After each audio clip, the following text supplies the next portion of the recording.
BizChampz. This is my co-host Cynthia with Ranch on McKeever. And we have today with us from Fort Bend ISD Position 3, Afshi Charania. Yes. Welcome. Today we're going to dive right into talking about the election that is going on right now today for Fort Bend ISD. I need everyone to go out and vote today. Today is a very important day. I'm glad we had an opportunity to have that candidate here, and she's going to tell us a reason why you should go out and vote. I think a lot of times people give an oversight because it's not one of the major elections with the president, but our school boards and the school system is very important. So why don't you give us a start why we should go out to the polls today? Oh, I'm going to give you the same spiel I give to parents when I talk to them is our kids are in these schools for 8 hours of the day, and I think it's so important. We're so into, which is a great thing, that we vote for presidential elections, we vote for state elections. Yes. But I think the most largely ignored elections tend to be school board. What we forget is that our presidents, our state people, our city people all come out of schools, which is why the foundation of, what is being taught to our youth, to our future leaders is so very important, which is why all of us as parents need to make sure that we get out and we vote specifically, and we make it, priority to be voting in school board elections. Absolutely. As a 35-year resident of Fort Bend, I thought that was an amazing fun fact to know. Yes. A lot of us, we move here for our families to be in this school district, but you were actually a part of it. Yes. And I think that's very special for everyone to know about. Thank you. Can you just tell us about your experience Sure. from that perspective? Sure. So my parents moved to Fort Bend for the same reason I think that all parents moved. It was really for Fort Bend ISD, for the education, for their schools. And then, of course, schools make the community, right? So I've lived here for 35 years, went to the local high school, Clements, which was a great experience.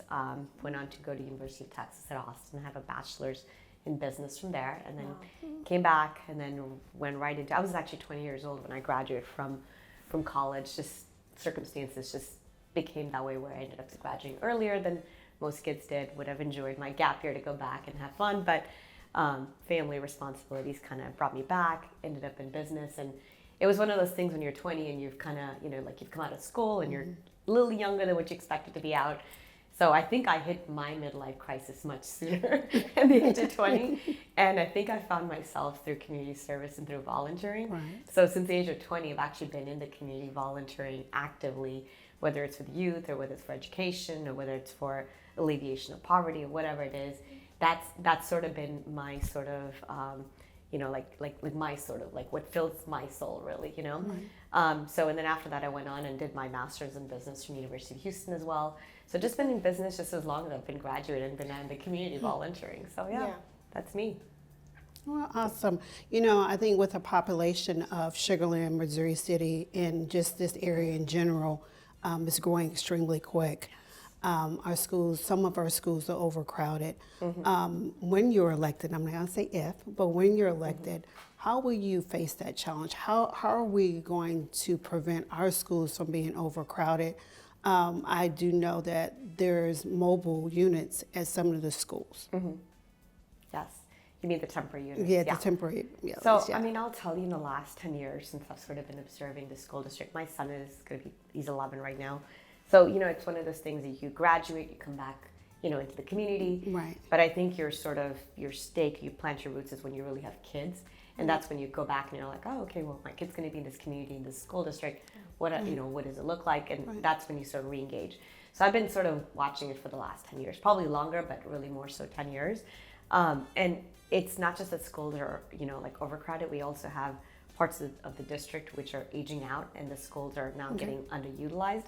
So I think we have both of those issues. It's not just one, it's both, because it's the northwest side of our district that's growing and the southeast side, and then you've got the middle that's kind of got that little bit of a stagnant growth. And I think that what we're going to need to do is we're going to need to figure out how we're going to balance, the growth as well as balance enrollment in all of these schools, because like it or not, yes, we should continue. Today, I'm glad we had an opportunity to have that candidate here, and she's going to tell us a reason why you should go out and vote. I think a lot of times people give an oversight because it's not one of the major elections with the president, but our school boards and the school system is very important. So why don't you give us a start why we should go out to the polls today? Oh, I'm going to give you the same spiel I give to parents when I talk to them is our kids are in these schools for 8 hours of the day, and I think it's so important.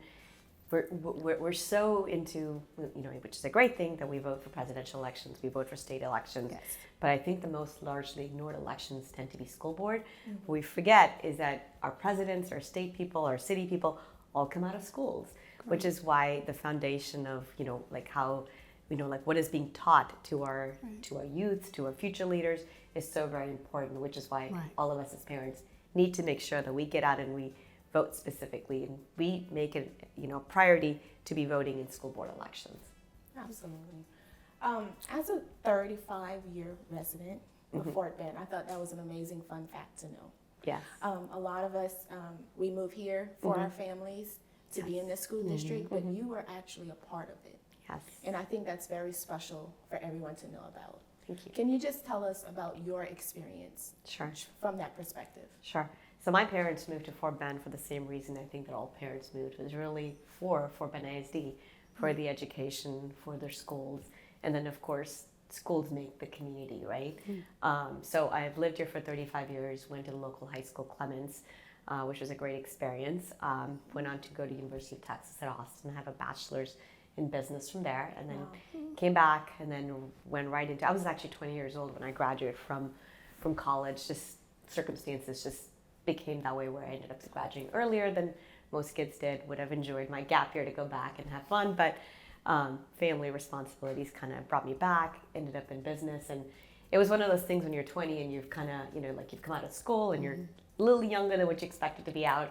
So I think I hit my midlife crisis much sooner at the age of 20. And I think I found myself through community service and through volunteering. Right. So since the age of 20, I've actually been in the community volunteering actively, whether it's with youth or whether it's for education or whether it's for alleviation of poverty or whatever it is.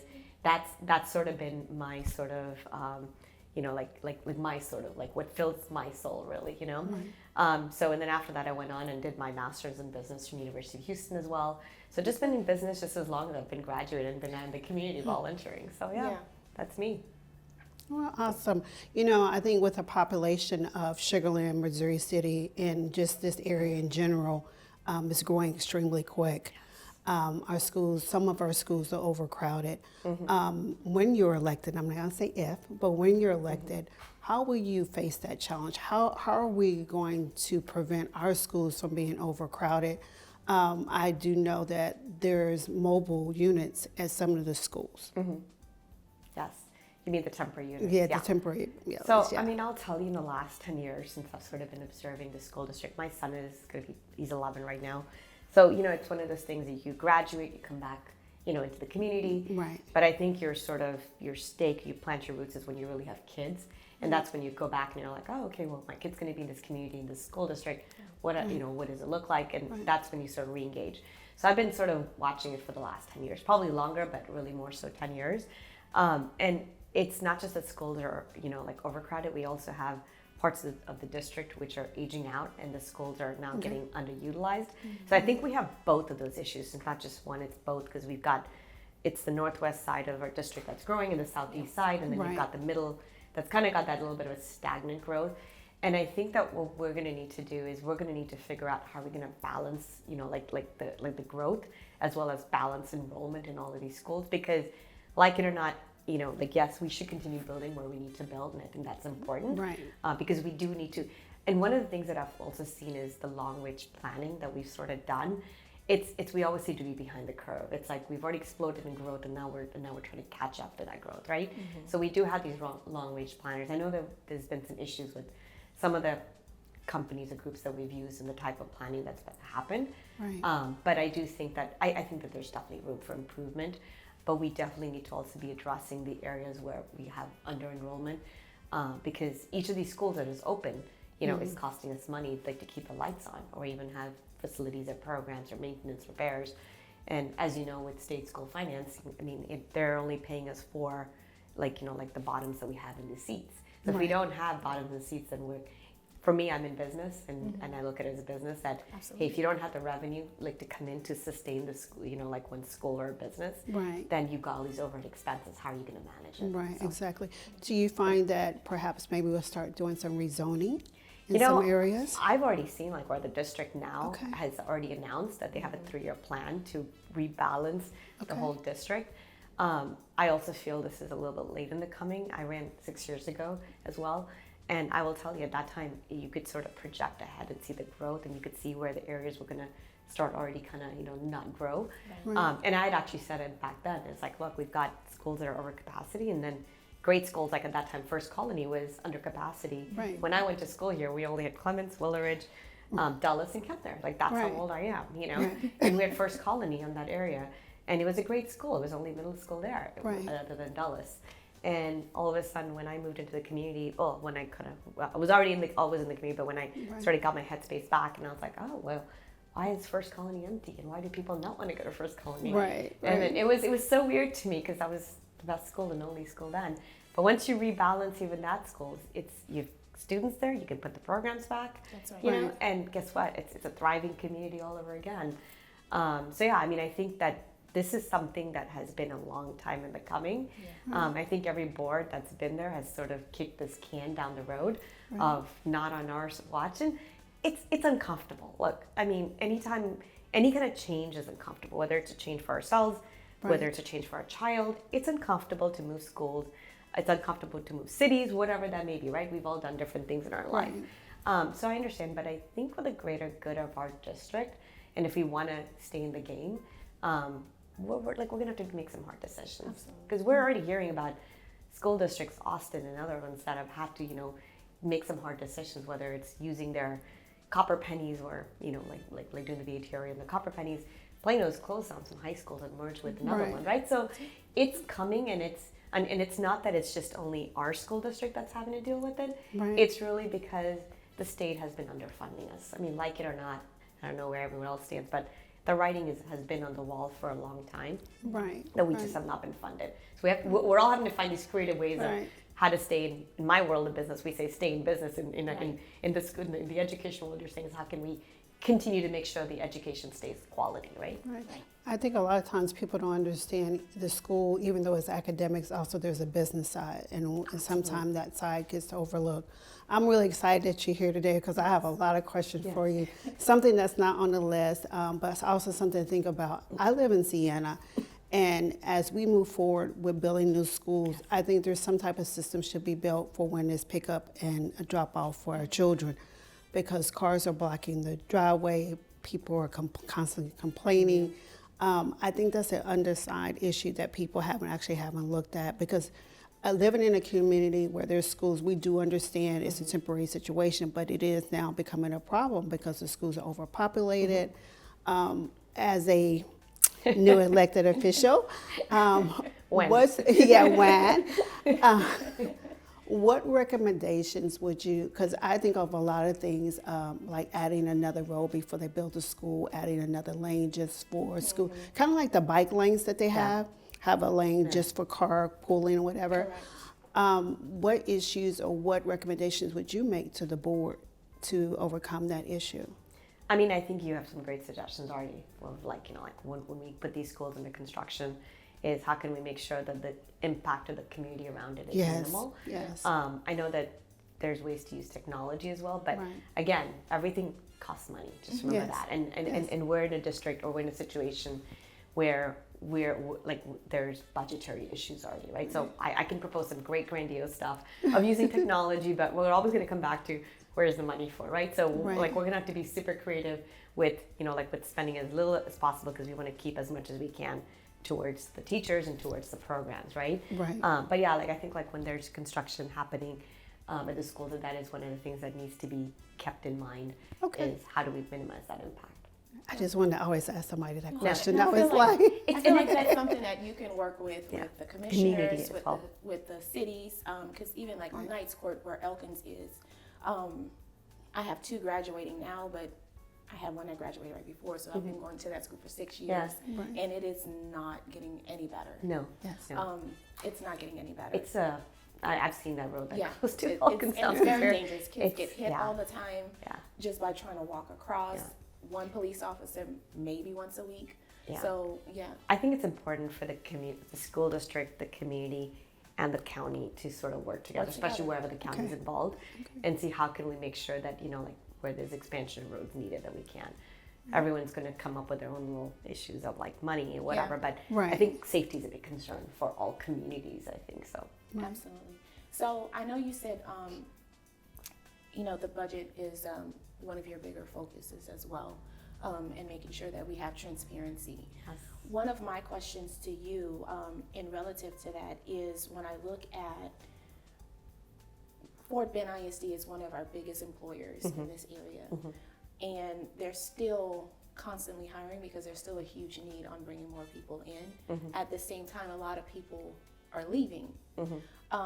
So as someone who is coming on to the board, what are your goals as far as keeping quality employees, but also making it attractive for people to stay?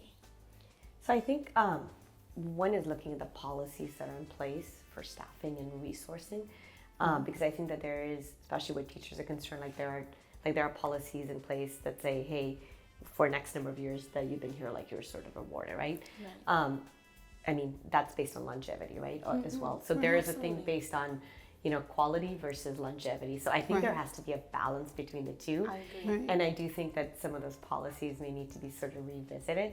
And of course, there's teacher evaluations that happen. So I think that's like on the HR side, it would be revisiting those and seeing how can we make sure teachers who are quality, that you know you want to retain them, how do you make sure you sort of reward / provide that compensation there?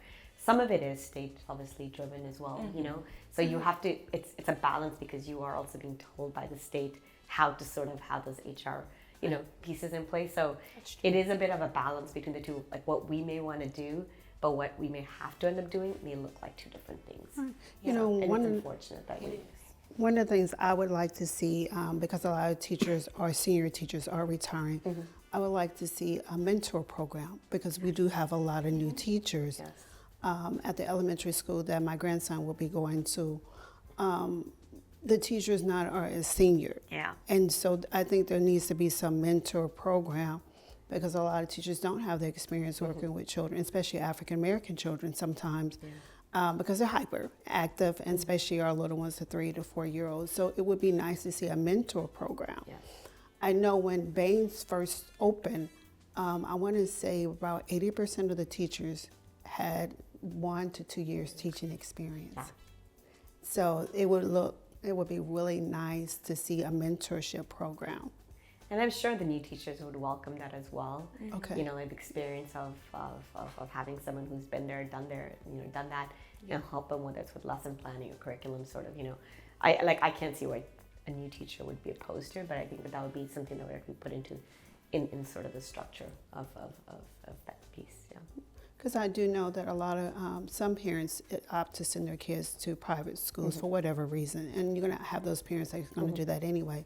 But however, I think for me, when I sent my son to private school, it's more so wanting him to be in an environment where there were more senior teachers.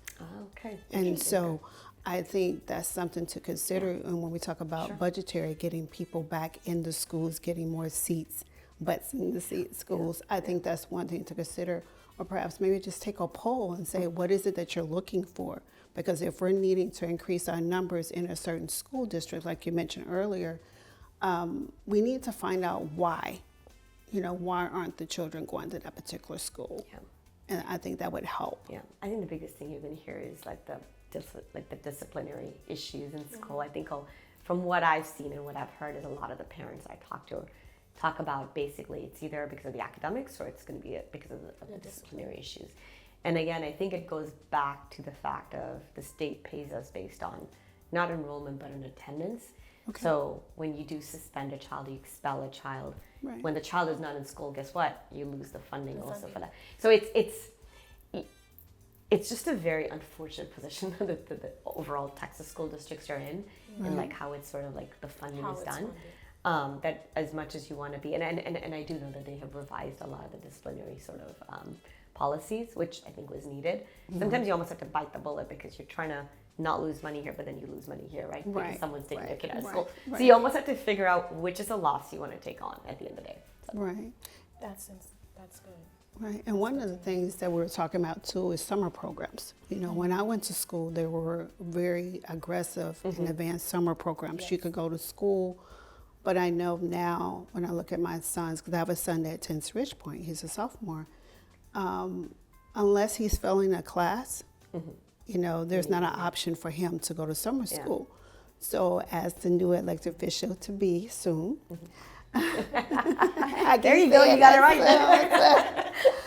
I would like to see, you know, when we talk about real issues, yes, there's money, but also from an academic standpoint, I would like to see more summer programs for our young children to go to school, and also to get ahead, not just those that didn't pass for that semester, but there every once in a while, they would like to take an extra course here and there.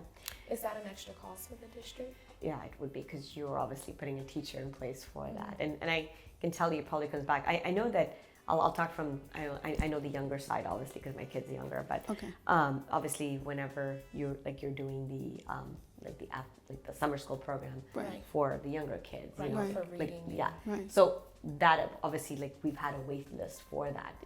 If we could even expand on that. And I can't remember if we were paying for that. I don't remember. My memory doesn't serve me, but I know like there was always a waiting list for that. I mean, I do know if there was a cost to this that we put up there, I think parents would want to pay, and maybe there could be a subsidy between those who could pay and those we could subsidize, right? Again, I don't know in terms of, again, I'm not there yet, so I don't know. With the learning gap. Yes. Because there's still a huge gap. Yeah, but I don't know, again, I'm not there yet. So I don't know if there's any restrictions that the state would have of some folks paying and some being subsidized. I don't know those pieces, but I would think that would be almost like a no-brainer if we could be doing something. I think they could do something similar to Head Start, have a sliding fee scale based upon income for those that pay. But I just think it's something that we should not overlook, because I know when I went to school way back a long time ago. That must be a long time. Yeah, long time ago. I went probably. Yeah, a long time ago. There were a lot of funded, and perhaps they were federal programs for the summer, and so you didn't have to worry about what your child was going to do for the summer. You could put them in a class. There was a lot of academics, as far as arts and, you know, academies and different things like that. That would really be nice to have. Yeah, I'll tell you, like, when my kid was younger, he was at a Montessori school. He went to school all year round. Yes. Because, well, I work. Yes. So if he's home, I can't work. Right. You know, so for me, it was so much easier. It's like the summer programs, you stick them in. I would say I was paying the cost for it, but I was like, this is worth it for me, you know, and I'm sure, like, how private schools have as well, you know, like the private Montessori's, if someone cannot pay, like, they do have scholarship programs. And I think we sort of need to instate something like that here and say, how can we really make school all year round for those who want it, really? Like, those who want it would be optional. And then if they're, and put up a cost towards it, and whoever cannot pay for it, hopefully whatever we're charging can subsidize a certain number of kids. Right, kind of like a summer bridge program. Absolutely. So I have a question. So as someone who has been in business for a long time, but also someone who's been involved with our communities, and a mom, if you were in a room filled with a lot of business owners and you wanted them to go out and vote, but understand why it's important for them to vote, even though they may not have kids, but they live here, what would you tell them? You know, business owners always look at, like, what's in it for us at the end of the day. Like, they're looking at profit and losses for them, right? And it may not be immediate for them at that time, but all of us have an investment in our homes and an investment in our community at the end of the day, right? So my first appeal would be, well, you know, I know you may not see this today, and it may be a long-term sort of thing because they don't see the election, by the way, right? But obviously, if I buy my house at a certain price and the school district was thriving, honestly, the value that, you know, like that the community has, in my opinion, comes from the schools, right? We moved here for FBISD. When we initially moved here for Sugarland, and then obviously the schools were great. But then, you know, like we liked it, and then we stayed here really for the community, right? But Sugarland was what it was because of FBISD. It wasn't because of Sugarland, let's be honest. It has now become Sugarland independent of FBISD. And a lot of people here, even Missouri City, will say, hey, Sienna will say, I came here for FBISD, but now I'm staying for Sienna, right? So we want them to not just say, I'm staying here for Sienna, I'm staying here for FBISD. And I think that piece has sort of been diluted a little bit, and we need to bring that piece back, because Our ratings came out. I know they're a little old, so I don't think that we should be dinging anyone really for this at all. But I do worry about the ratings that will come out in October. Right. What are they going to look like? Because I wouldn't be too surprised if they're any less different than what we have, by the way, just to be honest, right? But we want to give the grace to, like, because these ratings are old. And obviously, like, the rating scale has changed also. Right. So we have to be mindful that when we talk about it, it's not the same scale it was on before. Maybe it should have been on the scale, I don't know, but it's definitely now on the new scale. So when you go sell your home, you may not get the value what you thought, because people may now want to go to Katy, or may want to go to, Right. a different school district or Lamar. Exactly. Lamar is another one that's done really well. It is a smaller school district, but it's been going pretty fast. It is where we used to be, probably I would say 20 years ago, before BizChampz was. Right. As you know, your history, I'm sure, is like, for BizChampz used to be 2 school districts, Sugar Land and Missouri City, and now we're just this massive. What the 6th one, and then Right. like right after HISD or whatever. But sometimes we have to think about it. Do we want to be this big? I don't know, because it is hard to meet the needs of all the folks who are all the way on the northwest side of the district, and all the way in the southeast, because it does look different. The Right. needs are different. You're not able to serve the communities as well as you should or you were previously when you were smaller. That's just my humble opinion on that piece. I agree with that. Right. And I think too, even my son is, like I said, he's in school, but I also have a grandson now that's getting ready to go to school. So you have to think about that also. Yeah. A lot of times we forget about it. It's like, why do I need to go vote? Because Yeah. I don't have any more kids at home. But I now have a grandson. So I think the emphasis of business, like you said earlier, the resale value of your home, because that's the one thing I thought about, because people do, like you mentioned earlier, do move to a certain district because of the schools.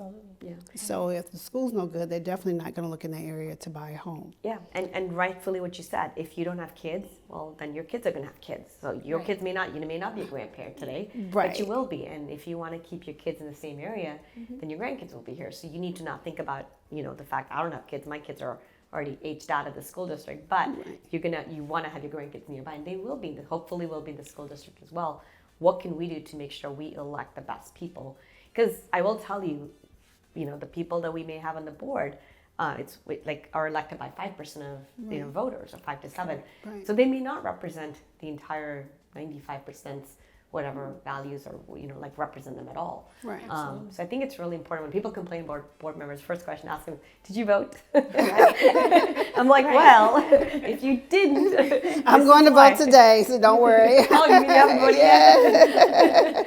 So I think it's just really important to say, and I strongly believe that school board elections are, I would say, way more important than even the presidential elections. Yes, they have a national impact, but these have a local impact. These are the future leaders of our district, of our community, of our cities, of our state, and I think that is such a ripple effect that we have. Absolutely. I think that's important. It's a very important election. Something I wanted to ask, because I know you stand on diversity, and I really enjoyed reading that. One of the questions I have, being that you are for position 3, which is on our west side, how do you still plan on being in touch with those on this side of the community as well, to make sure that when you make your decisions on the dais, that it's fair for everyone? Sure. So one of the things I believe is what we've moved away from is the one for BizChampz concept. Yes. I know we're not a single member district. I know this is an at-large election, and I don't even know if the single member thing would even solve it. I have no idea. I don't believe it does, to be honest.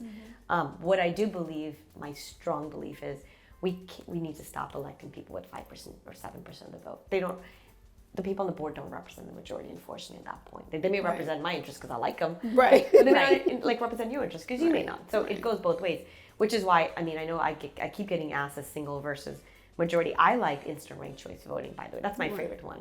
But it's never asked as an option, which I always wonder, why do you not ask that? Right. I think, but when we do that, we need to make sure that, and that's one of my things whenever I've talked to anyone, is we need to make sure that when we do that, we need to make sure East Side is represented adequately, because in instant ranked choice voting, you want to make sure the same way you have East and West, that you have a board member every election elected, to represent East Side. My preference would be keep it as is, but move it to November. Yeah. But a lot of people complain about that too, and I'm like, we're not going to make everyone happy, by the way, no matter which way we go. Correct. But I personally believe the way we are right now doesn't work. At least it doesn't. Not with 5 to 7% voter turnout. I don't think it works. Right. But so if it's a move that we keep majority, we move it to November, maybe that's what we do, you know? At least we'll get more people out there voting, if nothing else, voting for people, you know, because Texas makes it hard, man. You got primaries, you got primary runoffs, you got school board, some of them in city, some of the cities go into runoff. Right. Then you got November runoff. God, some people come out, my area comes out 6 times a year then. That's a lot of times. And you guys have moved over to, Missouri cities moved to November. You guys don't even come out. So I just feel like if you want representation, you need to push it to move it to November. Right. So when you ask me what would I do differently, one, I would want to make sure that I'm elected by a majority of people that are voting, not 5 or 7%, but a much larger number. That's number one. Number two, whoever is elected, whether it's me elected or anyone else elected, I think it's incumbent on us to make sure we come on this side. If you're on this side, you come on this side. Right. You meet all the leaders, you meet all the influencers, you meet the people like who want to meet you, and you have and I believe in having constant town hall meetings. You know, I know the district will have its own, but I think it's important for individual board members to be in the community. Correct. Same way, I think East Side needs to be in the West Side as well. I agree. Because we are one district, right? I agree. I will say the needs of the West Side are not going to be probably as dire as the needs on the East Side, but I think it's important that we do both. And I don't see the other side coming over as much either, to be honest. I don't. So, Yeah. did I win any votes or lose your Yes, you got some votes. You got some votes. Definitely. I'm definitely going. Sorry, to I'm vote. super transparent and direct, and I just feel like we just need to have these. And one of the things I do see on social media, I see people having conversations on social media, and I'm like, why don't you pick up the phone and call them? Right. Like it's right. so much easier Absolutely. to iron out our differences Absolutely. if you speak, you know? So. Right, exactly. Well, I'm really excited to have the opportunity to meet you. Me too, likewise. And to be quite frankly, it did slip my mind. You know, I'm going to be that one and be honest about it, because you don't think about it unless you have a small child or unless that you're advocating for that. And so I am cognizant of that. And I do agree with you. Moving it to November will bring more recognition to it. I agree. Because when you're getting people out to the polls, people are lazy. It's just laissez-faire. And that's just simply in general. May is a busy month. Yes, And exactly. people are just, I mean, we have families, we have lives, and you know, proms, Right. and we know it's graduations. important. It's Right. not that we're not saying it's important. Right. We know it's important, by the way. I think we Exactly. all, I don't think I know anyone who says it's not important. Right. But then we all have pressing needs in our own lives, and which is understandable. So. Yes. Right. If you can tell the viewers one special thing, what would you say to them besides get out and vote today? What would you tell them? Gosh. Well, I'm going to tell you that there's a lot happening on the school boards. I would say do your research. I would say Google for BizChampz, see what's happening. I think it's very important to be an informed voter. I know there's lots of different social media pages. There's a lot of different. I personally feel there's a lot of misinformation out there. Get out there. The League of Women Voters has everyone sort of has done surveys, so all the candidates have responded. Right. The community impact there's lots of forums that have happened. Go out there. The chamber's done a forum. I would make sure you're educated and informed. And if you don't know any better, ask these ladies. Ask other people in your community who you think are influencers. But what I would tell you is don't vote on partisan lines. This is not a partisan election, and we need to make sure we elect the best person for this position. And we need to really we need to make sure our board works together at the end of the day. So I agree. Well, thank you so much for coming today. appreciate your I know you invitation. have to get back to the polls, and we value Thank your you. time, Thank but you. we also want to extend how much we appreciate you being here with us. Thank you. Tune in next. We have Allison Drew for position 7, streaming live with BizChampz. See you later. Thank you.